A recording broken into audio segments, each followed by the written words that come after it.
Hi, everyone. My name is Tiana Davis, and I am the Community Development Assistant in the Public Outreach and Engagement Division of the Prince George's County Office of Human Rights, the county's civil and human rights education and enforcement agency. Our office investigates complaints of civil rights discrimination, helps combat human trafficking around the region, ensures all people can access county government services in the language of their preference, and develops outreach and community engagement initiatives that build understanding across diverse peoples. With me today's co-host, also from the Office of Human Rights, is Kyla Hannington, and we are delighted today to welcome you to our Lunch and Learn series in partnership with the Prince George's County Memorial Library System. Today, we are honored to welcome Dr. Layal Liverpool in conversation about her new book, Systemic: How Racism is Making Us Sick. You can see that here. Sharing her journey to show how racism, woven into our societies as well as into medicine and science, is harmful to our health. Dr. Liverpool is a virologist, immunologist, and science journalist. She reveals the fatal stereotypes that keep people of color undiagnosed, untreated, and unsafe, and tells us what we can do about it. Layal Liverpool is a science journalist and author based in Berlin, Germany. In addition to her book, Systemic, her journalism has spanned diverse science topics, including technology, physics, the environment, and health, with a particular focus on inequities in science, health, and medicine. Her writing has appeared in Nature, New Scientist, Wired, The Guardian, and elsewhere, and she has worked on staff as reporter for both Nature and New Scientist. Before moving into journalism, Layal worked as a biomedical researcher at University College London and the University of Oxford in the UK. She has a PhD in virology and immunology from the University of Oxford. Welcome, Dr. Liverpool. Thank you so much for having me. We're so glad. We are very excited to have you with us. As I said backstage when Tiana heard about your book and brought it, it was just like amazing. So we really appreciate you joining us all the way from overseas for this Lunch and Learn. It's our second Lunch and Learn, and we're thrilled to have you. Before we get going, could you take a few minutes and just talk to us about the work and introduce it to the people who haven't had a chance to read the book yet? Yeah, absolutely. Maybe I'll give just a introduction, and then I'd love to open it up so we can have lots of time for questions and discussion. So what this book is really about is a crisis in public health, which I think hasn't received enough attention. So I recently became a mom, I mentioned before we went live. And I was really aware that I was going through pregnancy in a world where there are huge inequities when it comes to maternal health. On a global scale, almost 90% of maternal deaths happen in sub-Saharan Africa and Southern Asia, for example. But even in rich countries like the UK, where I'm from, or indeed the US, there are also significant inequities. So in the US, Black women like me are at least twice as likely as white women to die during pregnancy or childbirth, for example. And Black, Indigenous, Hispanic, and Asian women are all more likely than white women to report being discriminated against during their maternity care. So as Tiana mentioned, I'm an investigative science journalist. I also have a background working in medical research. So this was something that I felt really compelled to look into further. And even knowing a lot about this topic, I was really shocked by what I discovered.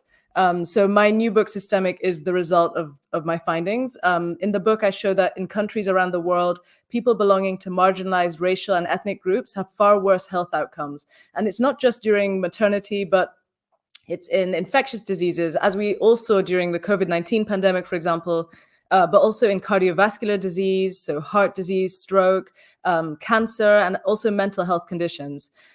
So obviously, this is a really horrific situation for those of us in society who are most marginalized. But in the book, I make the case that this is actually a terrible situation for everyone. Racism is a global public health crisis. It permeates medicine and science.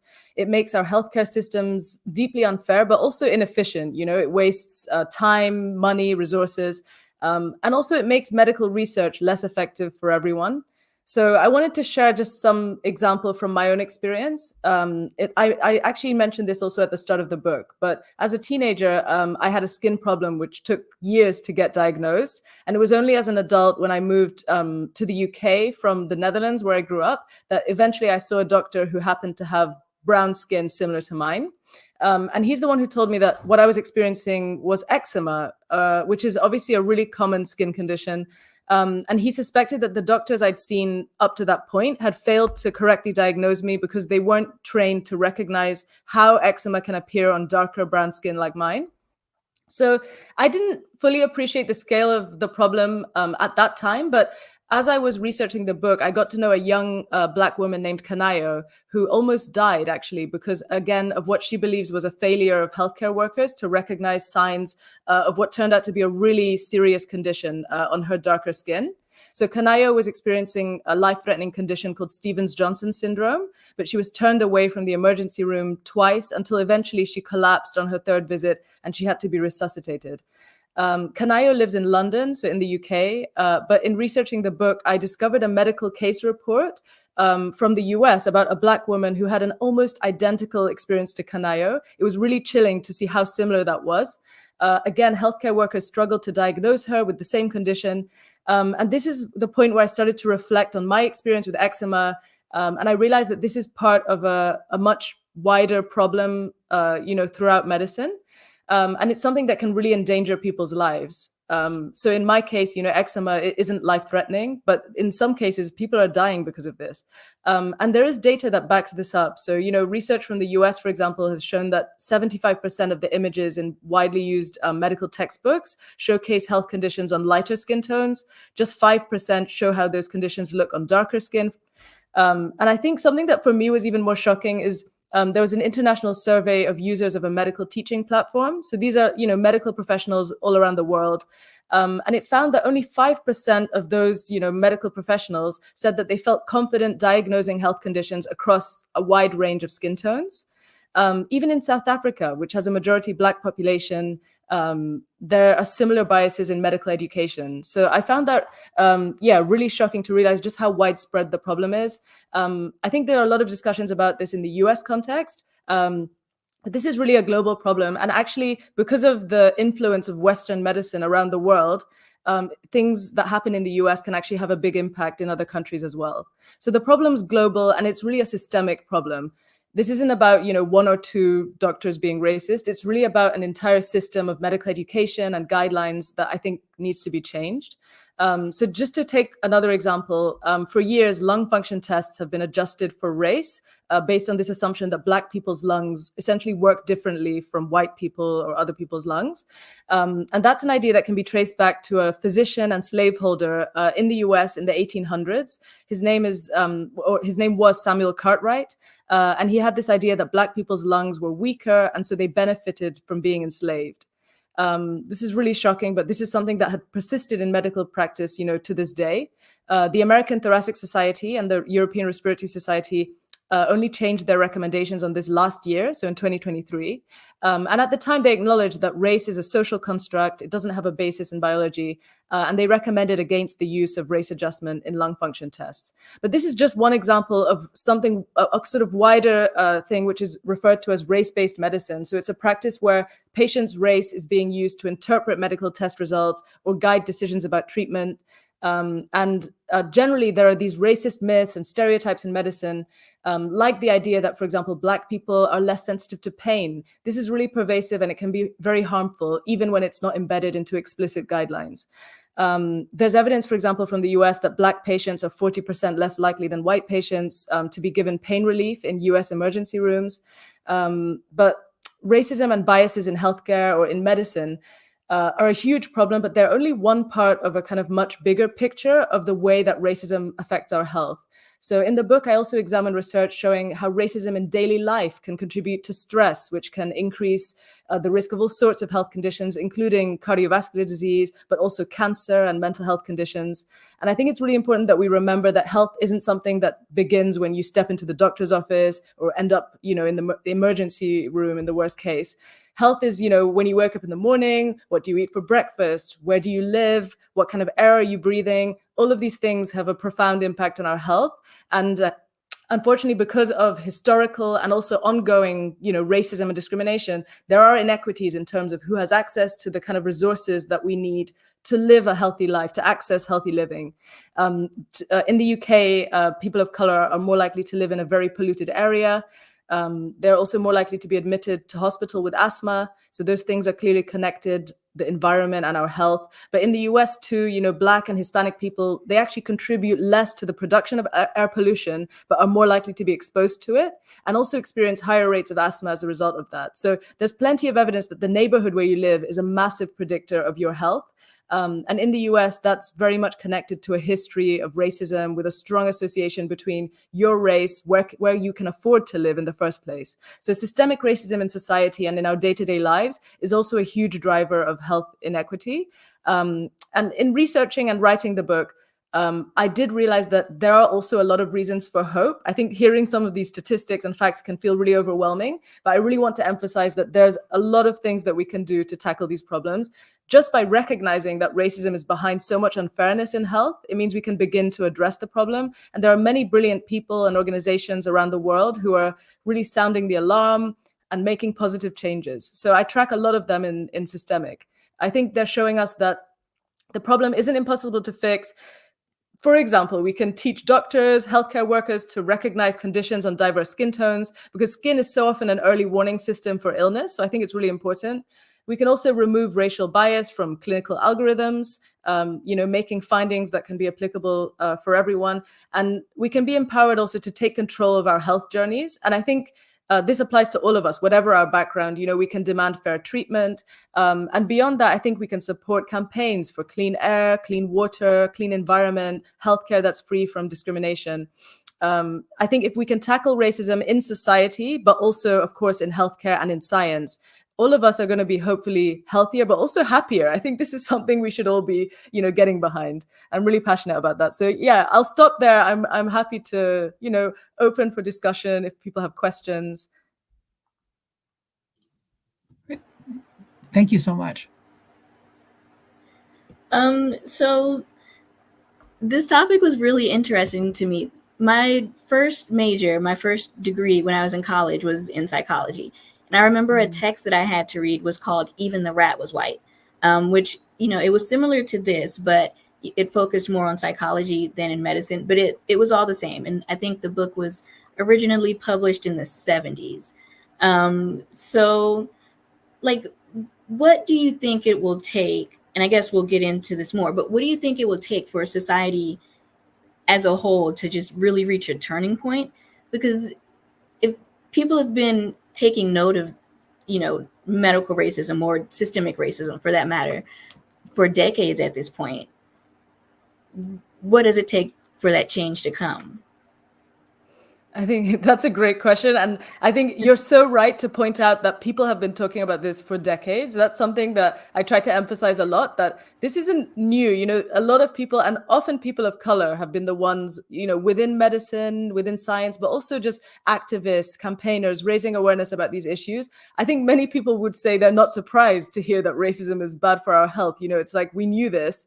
But I think it is helpful to have prominent global scientific and medical authorities to really name racism explicitly as a public health crisis, because that really helps us to kind of galvanize resources and get more attention and efforts to tackle those problems. And I've been really glad to see in recent years that that's been happening more. So just to give an example, the medical journal, The Lancet, a couple of years ago, published a special series of articles examining how racism, discrimination, and xenophobia affect people's health, and also explicitly named racism as a public health emergency, which I think is really important. The World Health Organization also has pointed out how racial discrimination affects people's health and is harmful. And I think those kind of organizations coming out and saying that, this is a report was in 2022, for example. So some of this is, I think, in recent years, there's more discussion.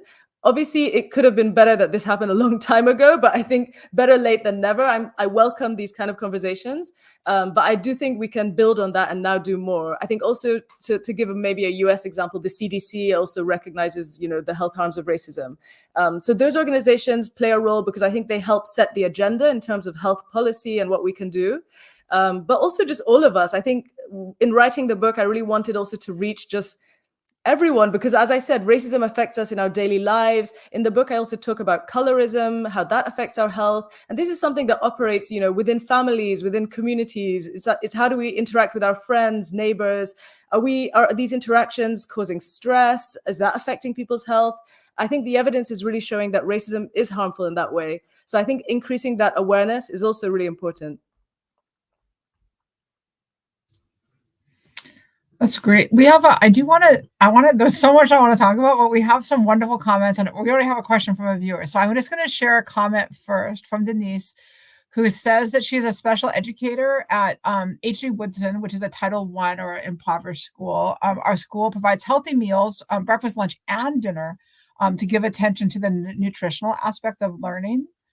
And Denise, and I'd like to, we can talk about that, but Denise also has a question, so I'm going to share her question too.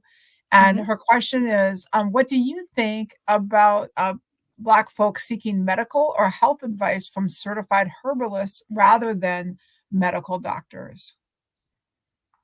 Yeah, I think that it's really important in the medical field to increase trust among different communities, and I think this is something relevant in the US, but also around the world. I do think that it's good to have a holistic approach to health, and but of course, I have a science background. I think it's important that we follow the evidence. So I think people should do whatever helps them. If they see that something's beneficial, then that's great. But I think it's important that those of us who work in medicine make sure that if there's an emergency, if someone needs that care, or ideally before, if we can prevent things like doing preventative health measures, screening for conditions, there's a lot that we can do before the point when we become ill, then I think that's a really important place to invest resources. But I also do understand that sometimes people, I think, maybe feel disengaged with the healthcare system, probably because they may have experienced discrimination. This is something I have also experienced myself. So I understand that feeling of almost giving up on kind of like mainstream healthcare. But I think we need to really try and advocate for ourselves in the healthcare setting. And more importantly, we need healthcare workers, doctors to be educated to really care for the diverse populations that they are seeing. I think it's so important that healthcare becomes more inclusive. Something as simple as just skin tone. It seems like a really easy thing, but it's something that we're still not really addressing well enough. So just simply educating healthcare workers from all backgrounds to care for patients of all skin tones, all backgrounds, that will be really important, I think, to build trust and ensure that people also feel confident in their doctors and in the healthcare system. That was a great response. Thank you. I want to go back to Denise had the comment about meals, and this relates to your opening when you were talking about the way that so many aspects of our lives impact our health. And where you grew up. And we actually have a series called Does Your Zip Code Impact Your Whole Life that we've been doing for a number of years now, which looks at this as it relates to health and education and all of these different ways that it's married together. And I was thinking of the story in your book about Rosamond Kissy Deborah and her daughter Ella. And it's just a heartbreaking story about the pollution that they experienced. And I was thinking about how you can be somebody in one city can have one experience, and just a few blocks down the road, someone's having a completely different one. And can you go into it? And again, for people who haven't had a chance to read it, can you go into the story a little bit more?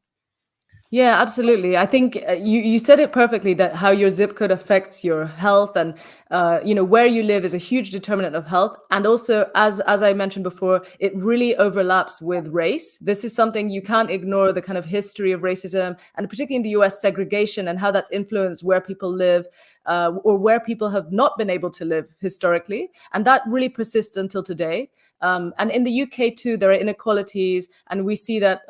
Maybe I'll share the story in a bit more detail about Ella Kissy Deborah. So Ella sadly passed away in 2013 at the age of just 9. She was a young Black girl living in London. And I've spent a lot of time talking with Ella's mother, Rosamond, who is really inspiring. She's been campaigning for clean air in the name of Ella, her late daughter. And she has a really brilliant campaign in London, but also, globally. And her daughter died because of a severe form of asthma that was found to have been contributed to by air pollution in the area of London where she lived. So Ella used to walk to school along the South Circular Road, a highway in London, and so was inhaling all of that air pollution. And after her death, they found that this was a really significant contributor to her illness and why she ultimately passed away. And so because of that, Rosamond is really passionate about health and improving air quality in London. But also you see that this is a case of environmental racism where, Black children like Ella are more likely to be hospitalized with asthma. I mentioned as well that people of color in England are more likely to live in a very polluted area.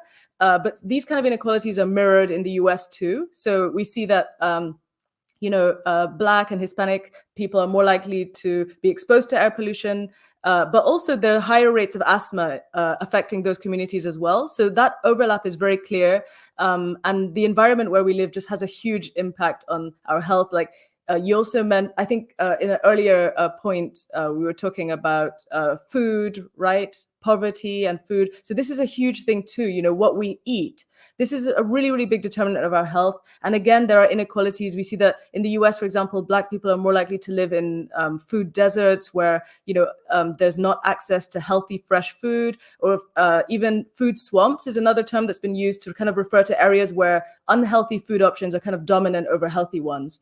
And we think that we have a lot of choice in terms of our life and our health, but actually often that choice is quite restricted. If it comes to where you live, if you're able to have a car to go further, that really affects the life that you can lead. But then on top of that, we see that healthcare, there are also healthcare deserts, so people might not have access to care. So it's kind of this double effect where it's like you already have environmental inequality, and then on top of that, you might not have access to healthcare, or that healthcare might indeed be racist when you access it. So I think there are so many levels to this.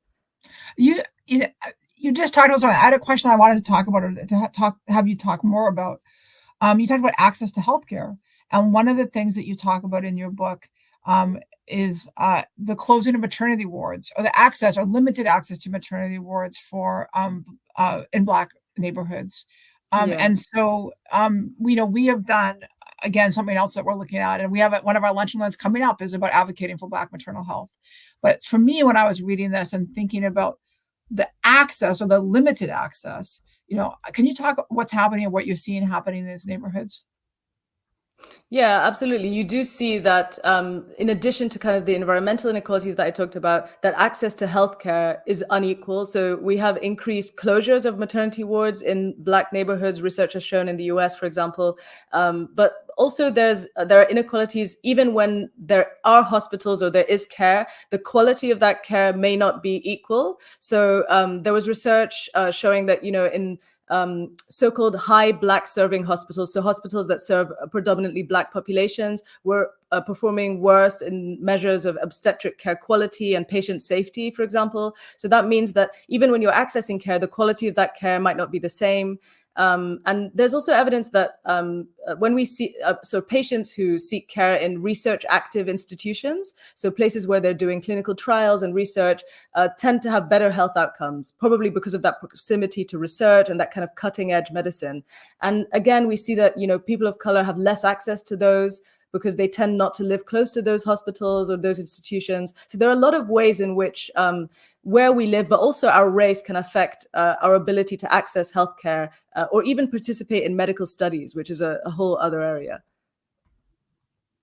There has been some great responses in the chat of like sort of a conversation is happening in the chat that I do want to share with you about that. First of all, Denise, who was asking the question about different types of medicine, actually is a certified herbalist, and so is sharing that.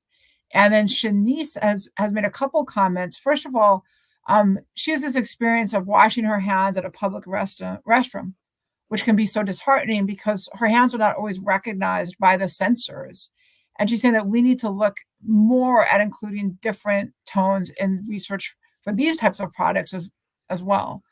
And she also notes that people with mobility concerns pay more for groceries that need to be delivered. So that also impacts their health when they cannot afford, healthier options because of those additional stresses. And then Denise also talks about this with groceries, which is in Washington, D.C., wards 7 and 8, there's one grocery store. And in the more affluent zip codes, there are multiple grocery stores, namely Trader Joe's. So thank you, everybody, for sharing those. Yeah, I mean, I think these are such excellent points. That just really paints the picture. You're looking at Washington, D.C., but that's replicated across the US. You see that pattern. And then even in other countries, in the UK too, we see these kind of food inequalities in access to healthy food. And I think there's often a lot of judgment towards people about, oh, we need to educate people to eat healthy. And it's like implying as if people are stupid. I mean, we're not stupid. We know how to eat healthy, but do we have access to that food? Is it affordable? I think we should be focusing more on those kind of systemic inequalities instead of kind of patronizing people about things that probably they are aware of. But yeah, also thinking about, the example of soap dispensers and how, I mean, I've experienced that too, where I'm like kind of struggling I'm like, why can't I use this thing? And then you realize that, things are just sometimes not designed with everyone in mind. And that's really, really terrible because, we live in a really diverse world. I think it's beautiful that we all have different skin tones, and this should really be thought of at the point that we're developing technologies. And the example of soap dispensers might seem like, oh, what's the big deal? It's just soap, right? But, in my book, I talk about pulse oximeters, which are devices used in medicine to measure oxygen levels in the blood. There's also evidence that they work less well for people with darker skin. I interviewed a doctor in the UK who was looking at this, and what shocked me is that she said that there's research as far back as the 1990s, showing that these devices do not work as well for darker skin. And yet these devices were widely used during the COVID-19 pandemic, where we saw huge inequalities in terms of who was becoming ill, who was dying. Black people of color were disproportionately impacted in the US, in the UK, and in other countries as well. And when you think about things like these devices in medicine, there's so many ways in which sometimes these systems are working against us. And again, this is something that we think of people when we're developing these technologies. Maybe we can improve them and make sure that they work well for everyone. So I remember in high school, I got really obsessed with the thought of, if I were to have a child, I would have a home birth with a midwife. And so, I did like a lot of research. I was watching all of the documentaries, and I ultimately decided that what would be best for me was to have the natural birth with a midwife, but in a hospital setting. And so, I did more research, and I found, a highly rated, well-respected hospital here in DC, who they have a birthing center within their hospital with the midwives. But I remember at the time, and this was 2011, I think, when I was in high school, one of the requirements for patients they would accept into that program was that the expectant mother had to be married.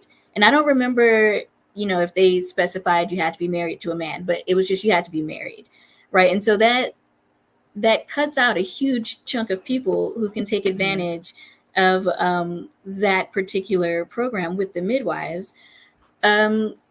How can we, the average person, advocate for people who might be left out of some of these programs that can, help them? So like not just people who are single, but, maybe people they aren't taken seriously because of their sexuality. Like, I think still in at least the US, gay and bisexual men can't donate blood. So like, how do we advocate for these people who get turned away due to medical racism, medical homophobia? Yeah, I'm glad you brought it up because I think there's so many forms of discrimination, and often these are, overlapping, intersecting. We have multiple identities, I mean, as a Black woman, that's something that I'm really aware of, that there are different forms of discrimination operating, but I think in all cases, homophobia, sexism, racism, they're all harmful to health. And in my book, of course, I focus a lot on racism, but I also look at where there are cases where we have these overlapping forms of discrimination. And I think it is important. And I get this question a lot about how can we advocate for ourselves. And to be honest, I had a really similar thought process to you, Tiana. Like I was thinking about these things when I found out I was pregnant. It's a scary thing. And when you hear all these statistics, it's really overwhelming. You want to do the best for yourself. Obviously, it would be amazing if we could just kind of snap our fingers and eliminate racism from the world. But short of that, we want to know, okay, what can I do given the world we live in, given that I might face discrimination, what can we do? And I really appreciated an organization in the US, there's the Black Mamas Matter Alliance, and there are loads of amazing organizations also advocating for Black maternal health. And in the UK, there's an organization called 5 Times More, which has been campaigning for Black maternal health as well, where there are also inequalities. And I find it really helpful guidelines, for example, for Black women and birthing people, how we can advocate for ourselves in the healthcare setting. They recommend, for example, trying to bring an advocate with you if possible, someone else who can also advocate on your behalf, because sometimes in that situation, you might not feel able to speak for yourself. But also asking for a second opinion where possible, and just realizing that it's like you do have the right to ask questions and to understand what's happening in your care. Because there are reports where Black women, for example, are often feeling that they weren't fully informed about the processes that were happening, or that they felt pressured to have specific medical interventions. I think it's important that we address those inequalities, especially when we know that there are these gaps when it comes to maternal mortality. It means that this is something worth taking seriously. And I think from my experience talking to healthcare providers, it is something they care about and they want to do something about. So it's also great when organizations provide training for healthcare workers to care for diverse populations and think about the healthcare needs, especially of Black mothers who are at risk of those inequalities. So yeah, I think there's a lot that can be done, but I do always like to say that, okay, it's great that we advocate for ourselves, and I think a lot of people are doing this anyway, but it's so important that change also comes from within the healthcare system. And that's not just, hospital. As you said, people may want to give birth at home. They may want access to a midwife, to a doula. There's a lot of different ways to give birth. And research also shows benefits, for example, of giving birth in a birth center. But when you're worried about risks, there are, for example, safer ways to do it if you want to be in a hospital setting or have a midwife present and all of that. So I think it's important that we have access to the kind of birth that we want, everyone, but especially those of us who are facing discrimination and navigating that within the healthcare system. Yeah. I like that you mentioned taking, an advocate with you to the hospital, because I know, I don't know how it is in Europe, but in the US, like Black Americans in particular have a huge distrust of the medical system for reasons that date back to slavery, and things that happen Absolutely. even today. Like I was in the emergency room earlier this year. And, I had 3 different people with me, and, my mom never left my side. And I remember one person was like, you have to tell them that your pain is a level 10, no matter, even if your pain is a level 1, tell them it's a level 10 because they won't listen to you. Don't tell them what you had for dinner because they're just going to say that, your cholesterol is high right now, things like that. So I agree that it's very important to take an advocate with you to the hospital. Yeah, and if I can just add to that, I think it's something I really personally really relate to. And as you said, this is huge in the US historically, but also, today. There are just plenty of examples in my book of ongoing racism and things that people are experiencing. So I think it's very valid that people have that doubt or mistrust about the system. In Europe too, there are lots of examples of discrimination, and people are cautious about engaging with healthcare. But thinking about the US, there was a story which I also talk about in the book that just really stood out to me. And probably some people might have heard about this, but Suzanne Moore was a Black doctor in Indiana who died from COVID-19 in 2020. So it was really sad. She actually recorded a video from her hospital bed documenting essentially the racist treatment that she was receiving at the hospital. So she described being in excruciating pain. You were talking about pain just now. But she was denied pain medication until eventually a CT scan showed how sick she actually was. But it really struck me that she was a doctor, she's actually a medical doctor, and still she was doubted and disbelieved when she knew, what was happening to her.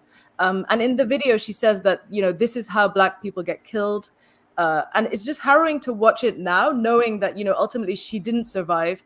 And I think her experience is part of a wider pattern of racism in healthcare and just in society. Perceptions of pain is a huge thing.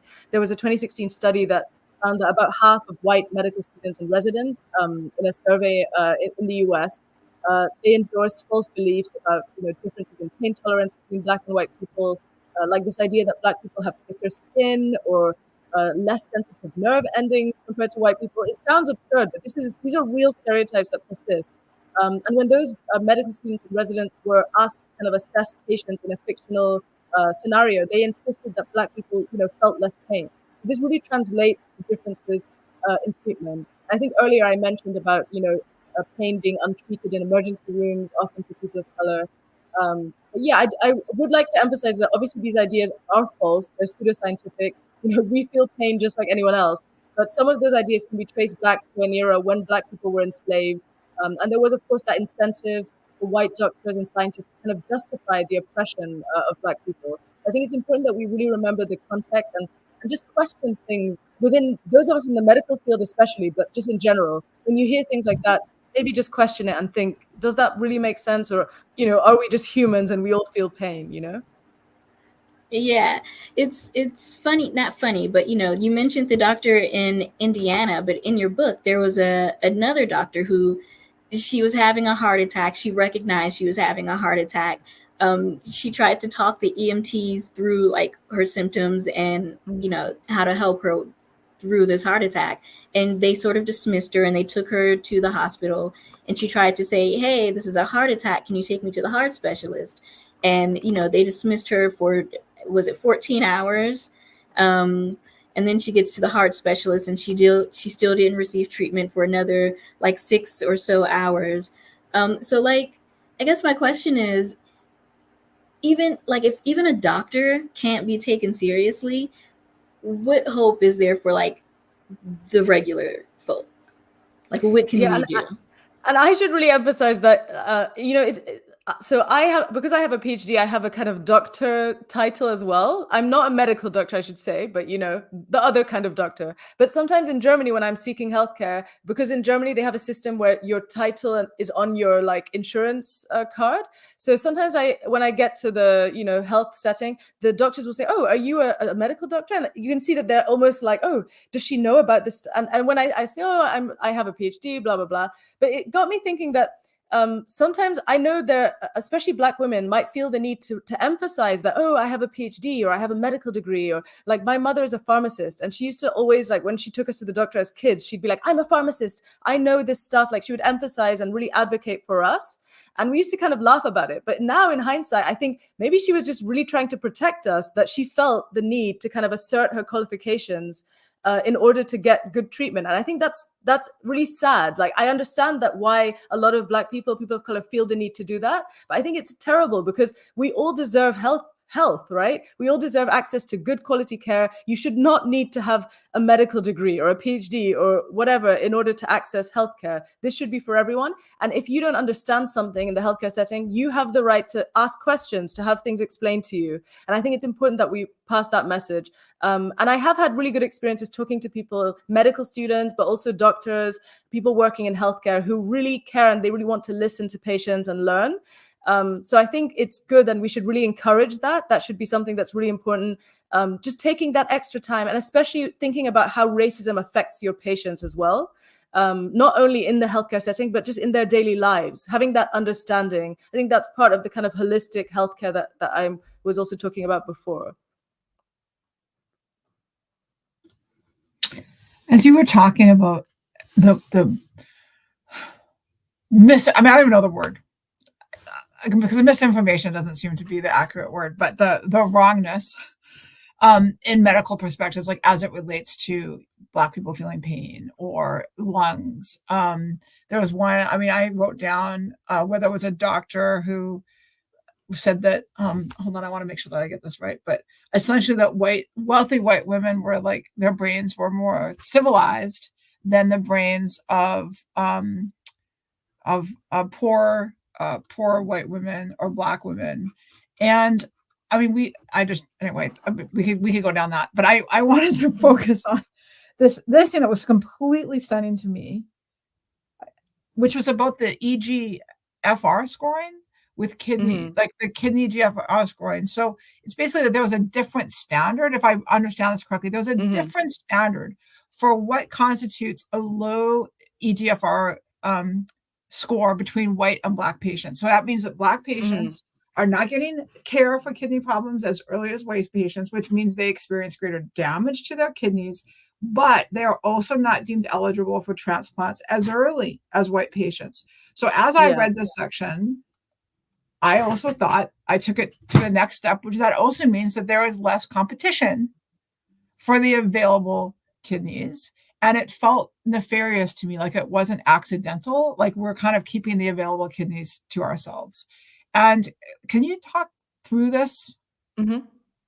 Yeah, no, I mean, I think it's a really shocking example, and I hope it's because sometimes these things it feels really heavy and difficult, and I think this is an example where I do feel hopeful. I think there have been really positive changes recently, but yeah, essentially, if your doctor wants to measure your assess your kidney function, they will do a blood test and measure a substance called creatinine in your blood, and they'll plug that into an equation called EGFR. It stands for estimated glomerular filtration rate. I always trip over that. But yeah, EGFR, it's basically an assessment of your kidney health. And for a long time, embedded into that equation was an adjustment for Black race, essentially. So if the patient is Black, multiply their score by a certain factor, and that then overestimates their kidney function, essentially. So research has shown this. There was a study in the UK showing that compared to the actual measure of GFR, this estimated GFR, which uses this race adjustment, was overestimating the kidney health of Black people, which means that they would need to be sicker than a equivalent white person in order to qualify, for example, for dialysis or a kidney transplant or to be diagnosed with chronic kidney disease. So again, this is really serious, and it's affecting people's health. It's harmful. And I spent a lot of time as a journalist reporting on this in the UK, but I also collaborated with people in the US. There was a medical student called Naomi McKinsey who's been doing brilliant work at the University of Washington Medicine, working to overturn this. And thankfully, the American Society for Nephrology and the National Kidney Foundation in the US, they published joint recommendations. And a couple of years ago, they finally came out and said that they no longer recommend adjusting EGFR for Black race, which was a really, really big deal. And later, that also means that for kidney transplants, these guidelines are also updated. So I think it's such a big deal that these things are changing. It feels like shocking how recent some of these things are happening. I mentioned the lung function, that change happened last year. And there's an international organization called Kidney Disease Improving Global Outcomes, or KDIGO. So they publish like international recommendations about kidney health. And they actually changed their guideline this year. So a couple of months ago, they changed their recommendation, which is, again, a big deal because when I contacted the CDC in the US in researching this topic, they mentioned that the US relies on KDIGO's recommendation. So that's a really important source for the US, but also internationally. You know, a lot of different countries use these guidelines. And unfortunately, it's important to emphasize there are no different, it's not that all Black people have different kidneys from all white people. It doesn't make sense. And if you think about it in the context of transplant, people will be happy to accept a kidney if it, regardless of race. And, if someone is mixed race, what does this mean? Like when you start to tease it apart, it doesn't really make sense. But unfortunately, some of these ideas have really been persistent in medicine. But I'm so grateful, and I'm inspired by people like Naomi McKinsey, who I mentioned.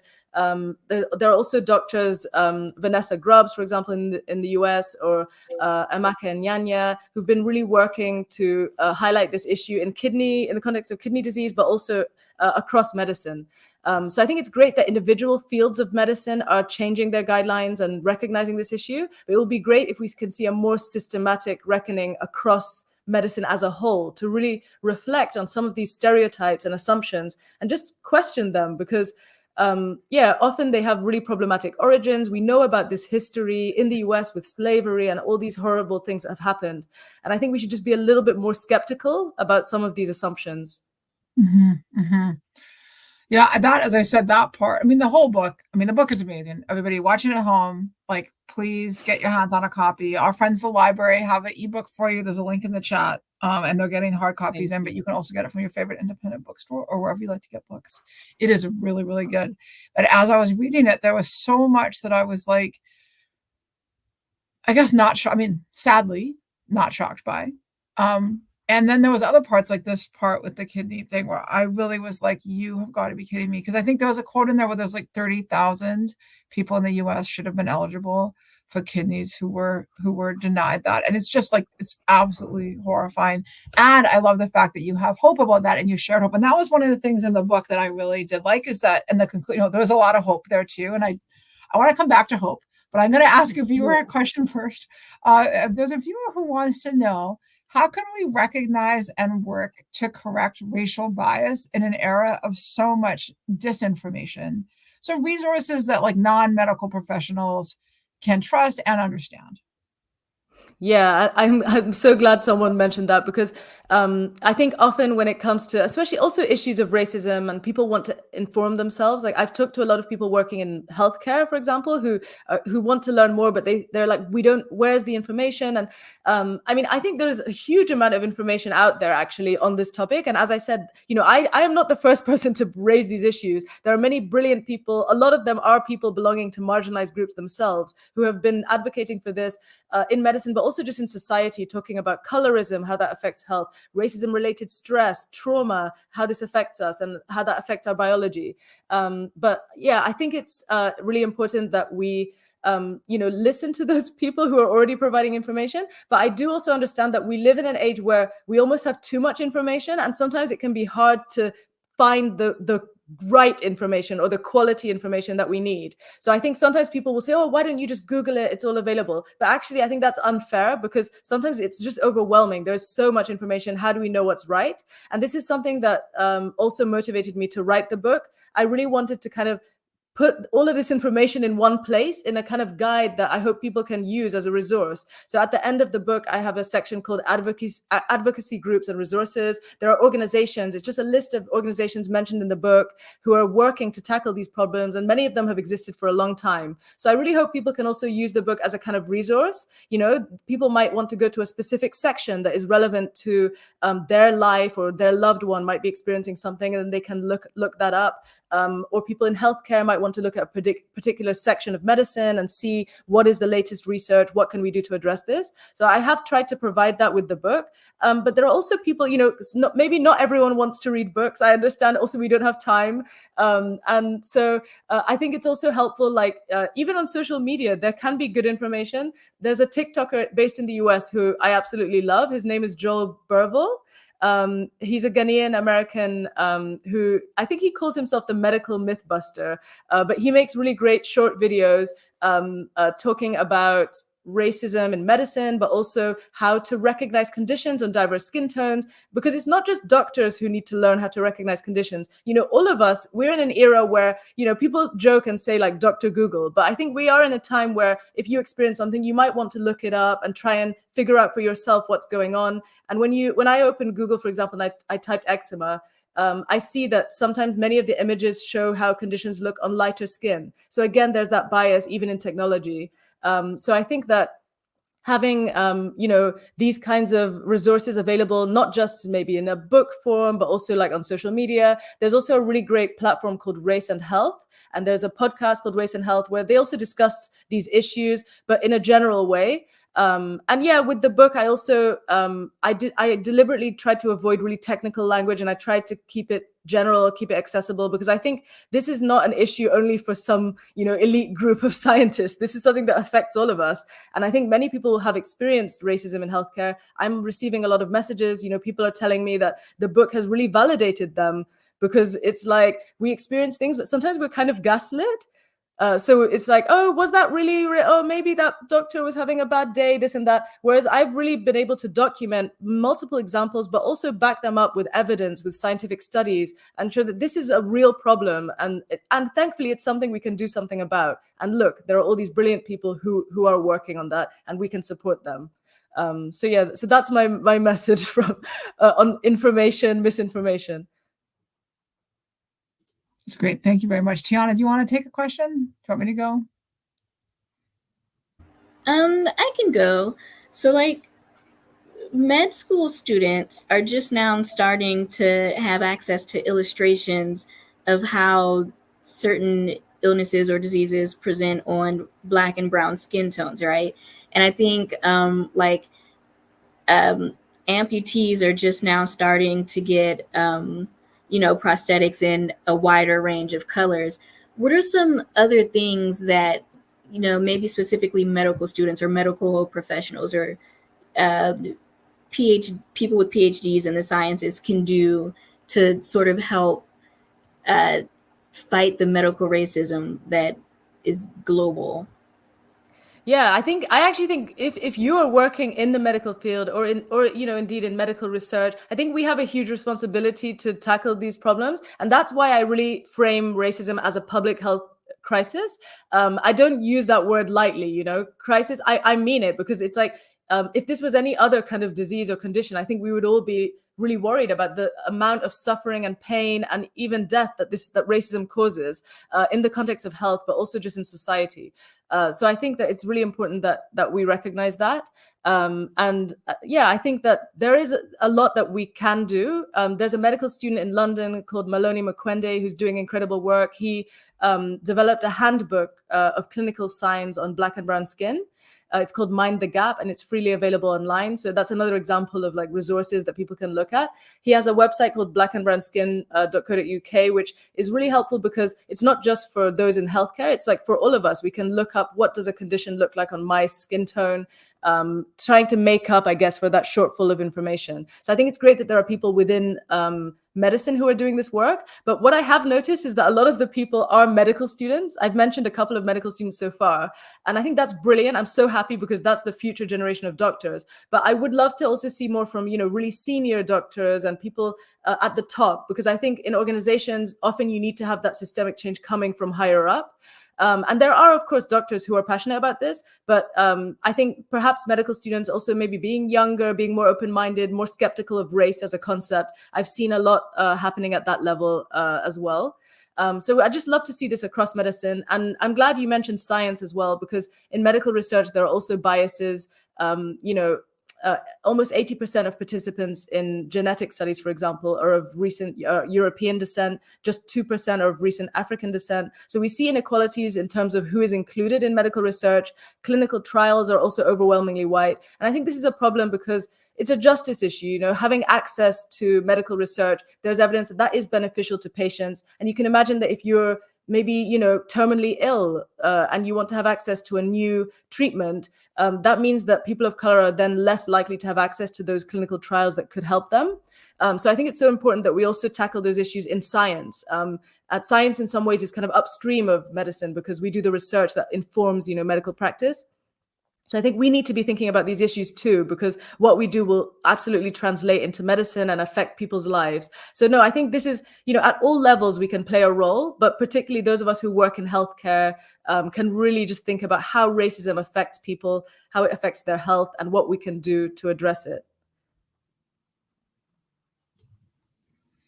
That's great. I do want to go back to what we mentioned, hope, and I think following on like what people can do. And I'm thinking about one of the things we try to do here with the Office of Human Rights when we interview people, we do these events, is we try and think about what is something for for people who are with us today and they're spending their time with us, like what is something that they can do? What is a step that they have the power, if there is a place where they have power in their day-to-day lives that can like positively impact or work towards the change that we're talking about today? Yeah, absolutely. I think there's actually a lot that we can do. And just even in educating ourselves and also sharing what we learn with people around us when it comes to how racism impacts health. Even just as I've talked about, recognizing conditions on diverse skin tones, this isn't just something that affects us in medicine. It affects all of us in our daily lives. I recently became a parent, right? And, with our kids as well, we want to help our loved ones who are going through health problems, or also, older relatives who might be experiencing health issues. I think we can all talk more about our health, be open, and also think and be aware of how racism might play a role in that. And advocate for ourselves, but also for each other, but also thinking about how racism, we haven't talked about this as much, but racism is also really harmful to mental health, right? So thinking also about those interactions with people, there's a term that's often used is microaggressions, which sometimes that term annoys me because it's like, actually, these are really things that are really harmful. They can have a profound impact on people's health. Racism-related stress has been linked to cardiovascular disease, breast cancer, mental health conditions. So racism can affect our mental health too. And I think thinking about that in our interactions can be really important, that just how you treat someone, you could be affecting their health. I think that's a huge thing that maybe we don't think of in that way. So I think just simply being kinder to people, having an understanding of that dynamic of how racism exists systemically, but also in interpersonal interactions. And that's true within healthcare, but also just with colleagues, neighbors, friends, at school. We all interact with people and we can all influence that. And then, I think just that recognition that when we see inequalities in health, recognizing that racism is the major driver of that. I think too often we're tempted to find other explanations and we shy away from really explicitly naming racism as a public health threat. And I think it's important that we do name it, because by naming it, it means we can then tackle the problem. But also it's validating, or at least for me, I find it really empowering, because for a long time I was hearing these statistics, Black women are more likely to die in childbirth. I was feeling overwhelmed, like, is there something wrong with Black people or with our bodies? Why are we more vulnerable to all of these conditions? And realizing that racism is the driver of that, I think it just validates me, and it makes me understand that there's nothing wrong with my body. It's living in a racist society that is harmful to our health, and to everyone's health. And I think just by acknowledging that and talking about it already, that helps to bring it up in the agenda, and it means that we can dedicate resources to tackling it. Okay. So my last question is, when this program, the Lunch and Learn series, was originally pitched, it was pitched as sort of a series where we talk about people who are in the sciences, but in unexpected ways, right? And you sort of fit into that. You got your PhD in, was it immunology and virology? And then you went to journalism. Can you talk about your journey from the sciences to journalism, but keeping it science focused, and how other people who maybe don't want to be doctors can still pursue their field of choice while making a difference, while still fighting medical racism, if that's something they're passionate about? Yeah, absolutely. And I will just, to make it very clear, you do not need to do a PhD to become a science journalist.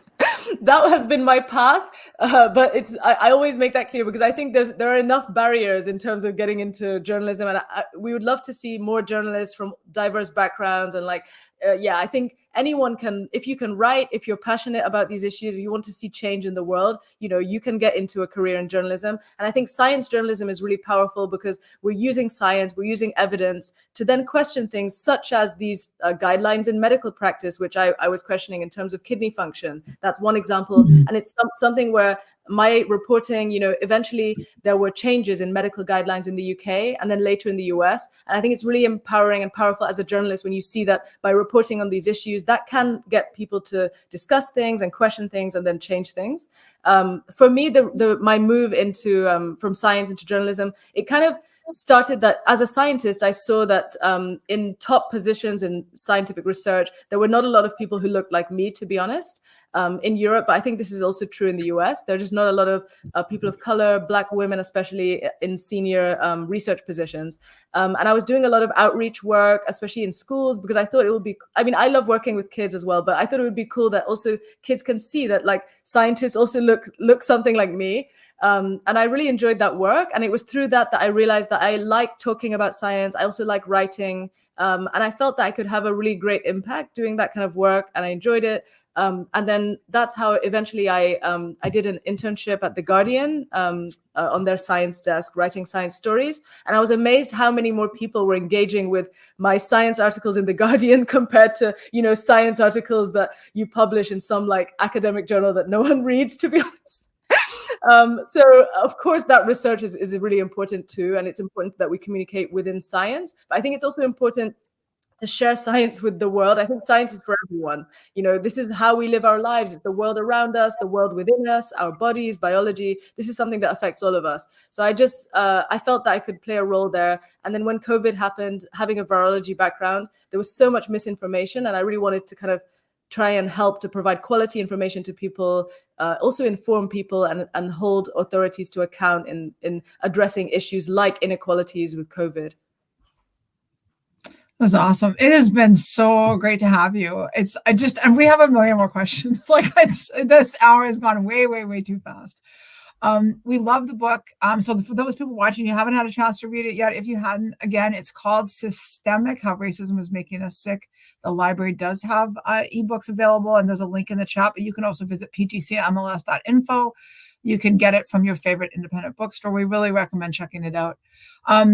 The Lunch and Learn series continues. We're taking a break next week, but 2 weeks from now, we are actually doing a Lunch and Learn on advocating for Black maternal health.